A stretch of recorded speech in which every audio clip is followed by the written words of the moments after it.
اللہ تعالیٰ کی ذات بڑی کریم ذات ہے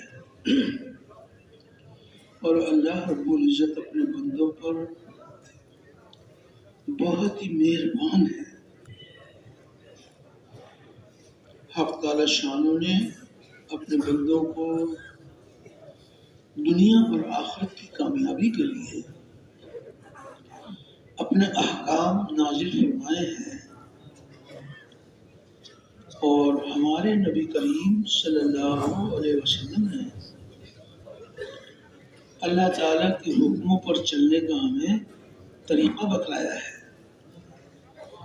ہم سب کے سب حق تعالی شانوں کی ذات و صفات پر یقین کرتے ہوئے اس کے احکامات کے پابند بن کر چلیں گے اور نبی کریم صلی اللہ علیہ وسلم کے طریقوں کے پابند بن کر چلیں گے تو اللہ رب العزت دنیا میں بھی ہمیں کامیاب کریں گے اور آخرت کی کامیابیاں بھی عطا فرمائیں گے۔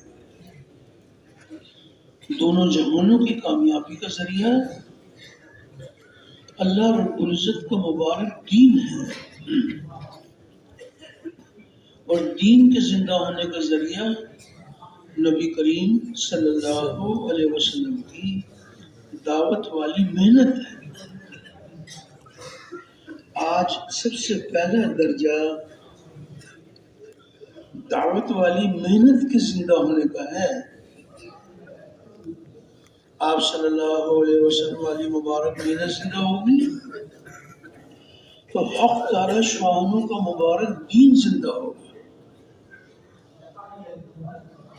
اور دین انسانوں کی زندگی میں آئے گا تو انسانیت جہنم کی آگ سے بچ کر جنت میں جانے والی بنے گی۔ تو پہلا درجہ محنت کا ہے، اور نبیوں والی محنت میں سب سے پہلی بنیاد یقینوں کی تبدیلی ہے۔ یقین تبدیل ہو جائے، اللہ کے غیر سے ہو جانے کا یقین دلوں سے نکل جائے، ایک حق تعالی شانوں کی ذات عالی سے سب کچھ ہونے کا یقین دلوں میں اتر جائے، اور دنیا میں پھیلے ہوئے مادی اسباب، مال، ملک، منصب، جاگیر، دنیا میں پھیلے ہوئے مادی اسباب سے کامیابی کا یقین دلوں سے نکل جائے، نبی کریم صلی اللہ علیہ وسلم والے عملوں سے کامیابی کا یقین دلوں میں اتر جائے۔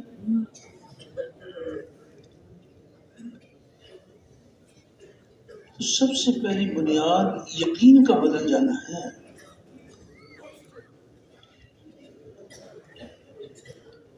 صحیح یقین کی بنیاد پر پورے دین اسلام کی عمارت تیار ہو جائے گی۔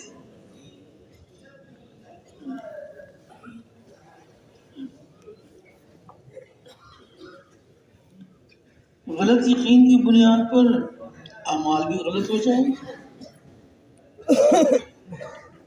تو یقینوں کی تبدیلی کا بڑا ذریعہ یہ مبارک کلمہ اور کلمے کی مبارک دعوت ہے۔ کلمے کی دعوت کو لے کے پھرنا، اوروں کو پھرنے کے لیے تیار کرنا، ایک ایک کے دروازے پر جا کر اللہ تعالیٰ کی بڑائی کے بول بولنا۔ اللہ تعالیٰ ہی ہمارا مالک ہے، اللہ کے سوا کوئی ہمارا مالک نہیں ہے، اللہ رب العزت ہی پالنے والے ہیں، اللہ کے سوا کوئی ہمارا پالنے والا نہیں ہے۔ وہی درد مندوں کے درد دور کرنے والا،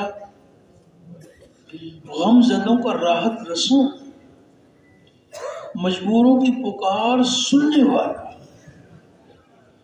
بے یار و مددگار کی مدد کرنے والا، ہر اکیلے کا ساتھی، ہر اکیلے کا ہمدم، اور اللہ اتنا قریب جو کسی سے دور نہیں۔ انسان اکیلا ہے، اللہ تعالیٰ شارک سے بھی زیادہ قریب، دو ہیں تو تیسرا اللہ موجود. تو اللہ اتنا قریب جو کسی سے دور نہیں ہے، اور وہ ایسا غالب جو کسی سے مغلوب نہیں ہے، اور ایسا پالنے والا کہ اپنے پالنے میں کسی نقشے کسی شکل کا پابند نہیں. ساری کی ساری مخلوق اللہ کی محتاج، اور اللہ کسی کے محتاج نہیں، اور نہ اس کی ذات میں کوئی شریک، نہ اس کی صفات میں کوئی شریک. وہ اپنی ذات میں بھی یکتا، اپنی صفات میں بھی یکتا ہے، اور نہ اس کی کوئی مثال، نہ اس کا کوئی ثانی. اللہ کا کوئی ثانی نہیں ہے، وہ ایک ہے، اکیلا ہے، جو چاہتا ہے اپنی قدرت سے کرتا ہے، اپنے کرنے میں کسی مخلوق کا پابند نہیں ہے. تو اللہ جل شانہ کی عظمت اور کبریائی کے بول اتنا بولیں، اتنا سنیں کہ ہمارے دل، ہمارے مردہ دل زندہ ہو جائے، اور اس بول کو لے کے پھریں، اوروں کو بھی پھرنے کے لیے تیار کریں، اور اس بات کی بھی دعوت دی جائے کہ جہاں جہاں سے جو کچھ ہو رہا ہے، جہاں سے ہمیں ہوتا ہوا نظر آ رہا ہے، یہاں سے نہیں ہو رہا، وہ تنہا تنہا اللہ تعالیٰ کی قدرت سے ہو رہا ہے.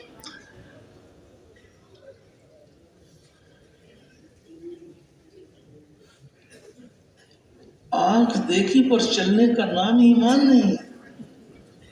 ایمان بالغیب، اللہ تعالیٰ اور اس کے رسول صلی اللہ علیہ وسلم نے جو غیب کی خبریں سنائی اس پر یقین.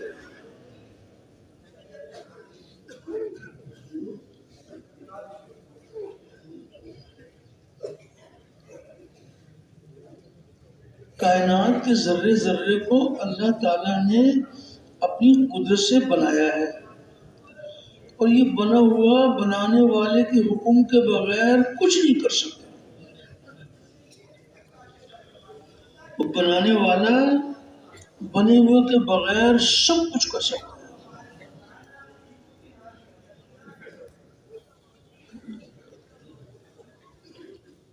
مخلوق کو بنانے کے بعد اللہ نے آزاد نہیں چھوڑا ہوا. کائنات کے ذرے ذرے پر اللہ تعالیٰ کا قبضہ ہے، اور اس کا حکم، اس کا ارادہ کام کر رہا ہے. تو جہاں جہاں سے ہوتا ہوا ہمیں دکھایا جا رہا ہے، یہاں سے نہ ہونے کا یقین، اور جہاں سے ہوتا ہوا ہمیں سنایا جا رہا ہے، وہاں سے ہونے کا یقین. غیب کی خبر تو سنا رہی ہے کہ کوئی مخلوق اللہ کے چاہے بغیر کچھ نہیں کر سکتا. اللہ تعالیٰ ساری مخلوق کے بغیر سب کچھ کر سکتا.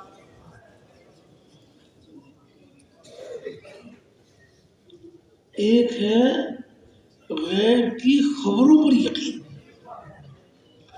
اور ایک ہے اپنے مشاہدے اور تجربے پر یقین، کہ جن انسانوں کو جو نظر آ رہا ہے، جن کے باپ دادا سے تجربے ہیں، مشاہدے تجربے کا یقین غلط یقین ہے. غیب کی خبروں کا یقین صحیح یقین ہے.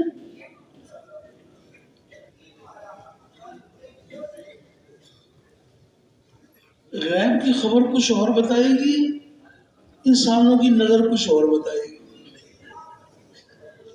غیب کی خبر بتائے گی کہ اس راستے پر چلو گے تو ناکام ہو جاؤ گے، یہ غیب کی خبر بتائے گی. اور انسانوں کی نظر یہ بتائے گی کہ اس راستے پہ چلیں گے تو ہم کامیاب ہو جائیں گے، انسانوں کی نظر یہ بتائے گی. تو کس پر ایمان لائیں گے؟ نظر پر یقین یا خبر پر یقین؟ نظر بتائے گی نہیں یہ راستہ تو ہمارے فائدے کا ہے، خبر بتائے گی نقصان کا ہے۔ خبر بتائے گی کہ یہ راستہ دونوں جہانوں کی کامیابی کا راستہ ہے، اور انسانوں کی نظر یہ بتائے گی، تجربہ یہ بتائے گا کہ یہ نقصان کا راستہ ہے۔ کسی کو آپ غیب کی خبر سنائیں کہ یہ سود، یہ بربادی کا راستہ ہے،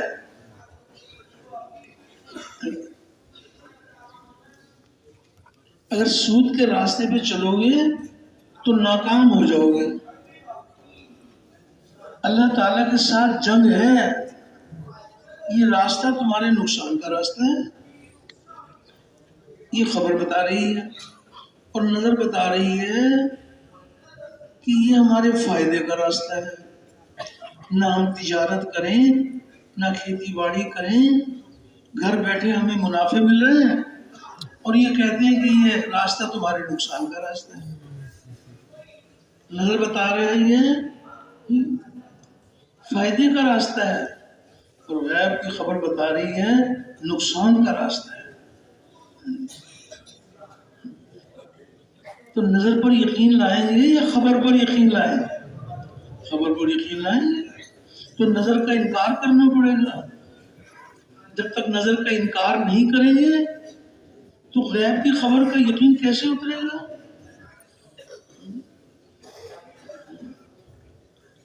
پھر اور ان کو غیب کی خبر سنائیں کہ دیکھیے بھائی، زکوٰۃ ادا کرو گے، پھلو گے پھولو گے، دنیا میں اللہ پاک یہ انعام دیں گے، آخرت میں یہ انعام دیں گے۔ زکوٰۃ اللہ کا حکم ہے، اس حکم کو پورا کرنے پر اللہ زندگی بنائیں گے۔ ان کا مشاہدہ تجربہ یہ بتا رہا ہے کہ زکوٰۃ ادا کریں گے تو مال کم ہو جائے گا، ان کی نظر یہ بتا رہی ہے۔ 1 کروڑ روپے کی زکوٰۃ ادا کریں تو کتنے کم ہو گئے؟ 2.5 لاکھ۔ تو کہتے ہیں یہ کیا بات ہے بھائی، یہ آپ کیا بات کر رہے ہیں؟ آنکھوں دیکھی نقصان اٹھا لیں، یہ راستہ نقصان کا راستہ ہے۔ تو ایک ہے نظر کا یقین اور ایک ہے خبر پر یقین۔ ایک یقین کو دل سے نکالنا ہے اور ایک یقین کو دل میں اتارنا ہے۔ کون سے یقین کو دل سے نکالنا ہے؟ سارے بھائی بتاؤ۔ مشاہدے تجربے کے یقین کو دلوں سے نکالنا ہے، اور غیب کی ہر خبر کے یقین کو دل میں اتارنا ہے۔ اللہ نے فرمایا، اللہ تعالیٰ کے رسول نے فرمایا، گردنیں جھک جائیں۔ جس ذات نے ہم کو پیدا کیا ہے، اس ذات نے دونوں جہانوں کی کامیابی کے لیے اللہ رب العزت نے دین عطا فرمایا ہے، اپنے احکامات عطا فرمائے۔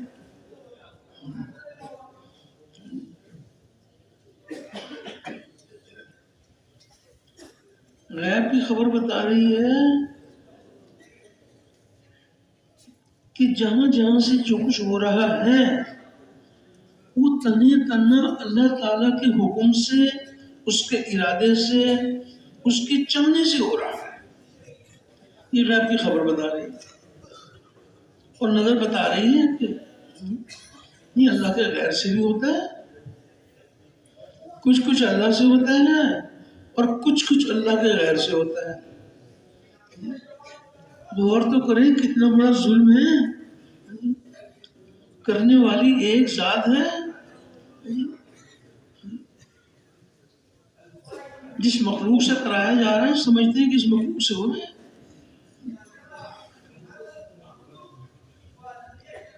عام طور پر کسی سے آپ پوچھئے کہ بھائی یہ بتائیے کہ پیاس کس چیز سے بجھتی ہے، تو کیا جواب دیں گے؟ پیاس کس چیز سے بجھتی ہے؟ پانی سے بجھتی ہے۔ اب آپ غور تو کریں کہ پیاس بجھائیں اللہ اور نام پانی کا.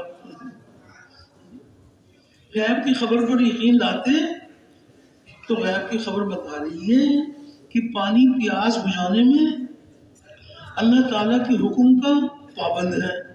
تو اللہ جل شان پیاس بجھانے میں پانی کے پابند نہیں ہے. وہ چاہیں تو پانی کے بغیر پیاس بجھا دیں، لیکن پانی ان کے حکم کے بغیر پیاس نہیں بجھا سکتا. تو جو بیچارہ پانی یعنی اللہ کے حکم کے بغیر پیاس نہیں بجھا سکتا، تو پیاس کے بجھانے میں پانی کا کمال ہے یا اللہ کا کمال ہے؟ اور نظر کیا آتا ہے؟ نظر آتا ہے پانی کا کمال ہے.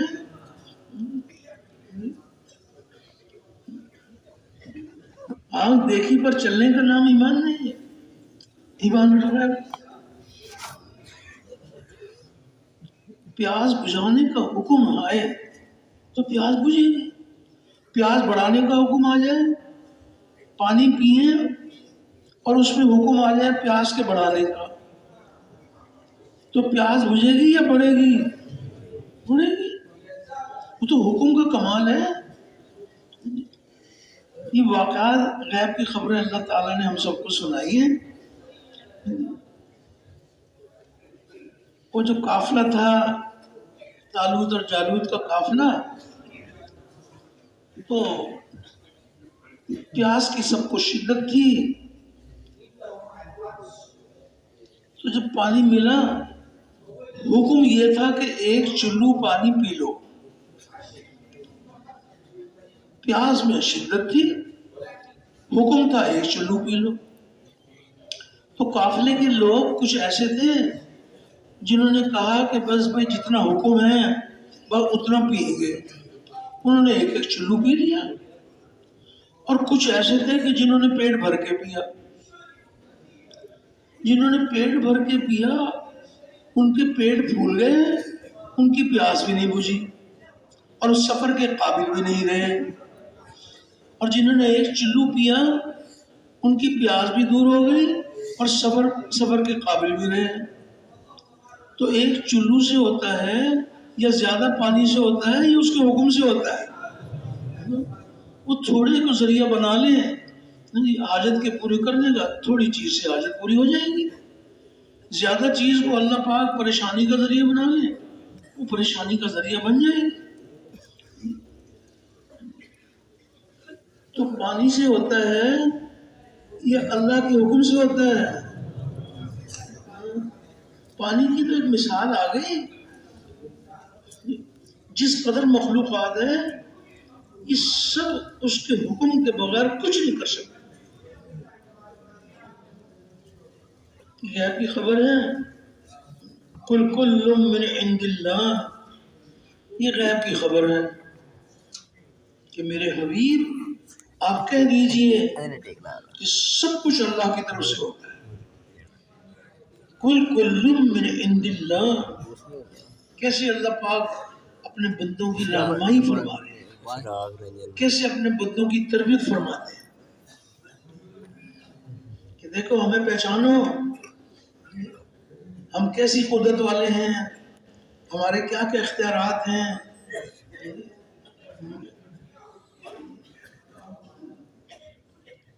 تم اپنے اختیار کو پہچانتے ہو کہ تمہارا اختیار مجازی ہے اور تمہارے اختیار سے کچھ نہیں ہوتا،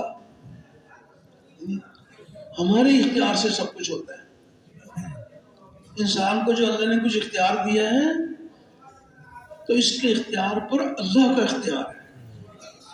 انسان کے اختیار پر کس کا اختیار ہے؟ اللہ کا اختیار ہے. اور وجود جو بنے گا یہ انسان کے اختیار سے نہیں بنے گا، وہ اللہ تعالیٰ کے اختیار سے بنے گا.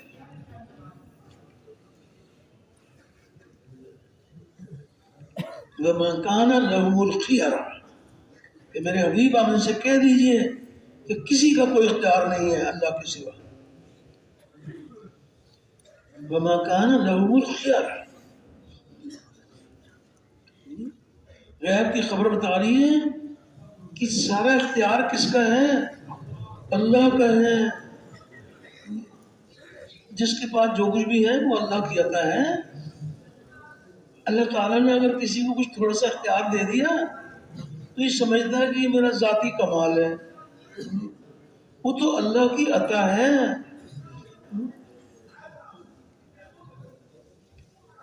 وہ کسی کو کچھ اختیار دے دیتے ہیں اور جب چاہتے ہیں اس سے اختیار چھین لیتے ہیں.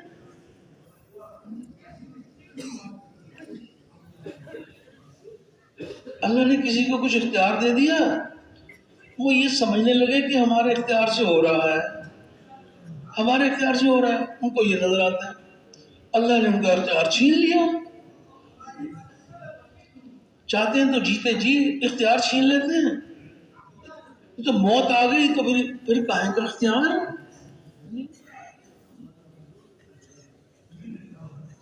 پھر کہیں کی قوت؟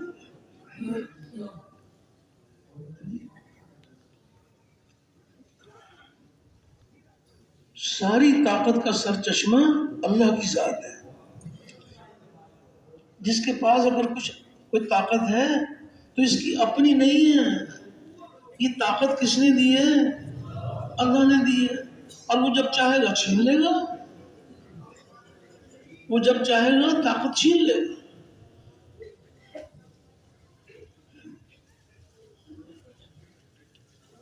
غیب کی خبر اللہ پاک سنا رہے ہیں اپنے بندوں کو. ان القوت للہ جمیعا. بس حق تعالی شانہ فرما رہے ہیں کہ ساری طاقت کا سر چشمہ اللہ کی ذات ہے. یہ طاقت اللہ نے کسی سے لی نہیں ہے. اور اگر کسی کے پاس کچھ طاقت ہے یہ کس نے لی ہے؟ یہ کس سے لی ہے؟ اللہ سے لی ہے. وہ چاہے